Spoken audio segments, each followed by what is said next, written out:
د خیبر پښتونخوا په کوهاټ ضلع کې د دریای سیند په غاړه د اربو روپۍ د سونې خزانې موندل شوي چې له وجې د زرګونو خلکو ته د روزګار وسیله جوړه شوي.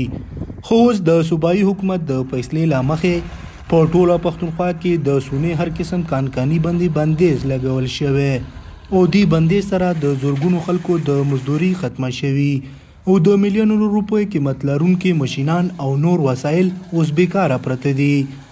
د کوهاټ د سونې مزدوران او کاروباریان وایي چې حکومت د دې اقدام له امله د هغو ژوند د سختو مشکلاتو سره مخ دی.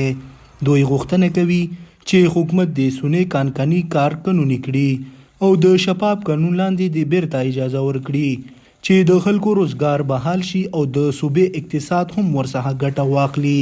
موږ سره په درجنو خلکو کار کول، په درجنو کسانو ورسره د هغه ډېر بدقسمتي سره صوبایي حکومت ته وجه بند شوی. موږ د اپیل کوو د صوبایي حکومت نه څه د شه موږ ته زر تر زره چلو شي او غریبانو خلک انده څه اوس ګرځي څه شته دی نه.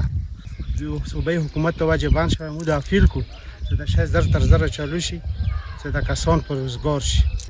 د کار سره چې د کار کله سٹارټ وي نو د ملک اکانومي ته فایده ده، د صوبې اکانومي ته فایده ده، عوام ولهم ورسره زندگی کې چینج رسي.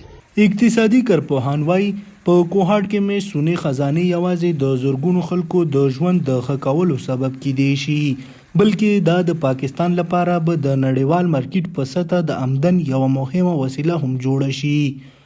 د کوهاټ خلک دا تمه لري چې صوبایي حکومت زر په دې اړه مثبت ګام پورته کړي چې د کوهاټ سرو زرو کارکونکي او مزدوران بیرته په کار بوخت شي او د خلکو د روزګار روانه لړۍ بیرته پیل شي.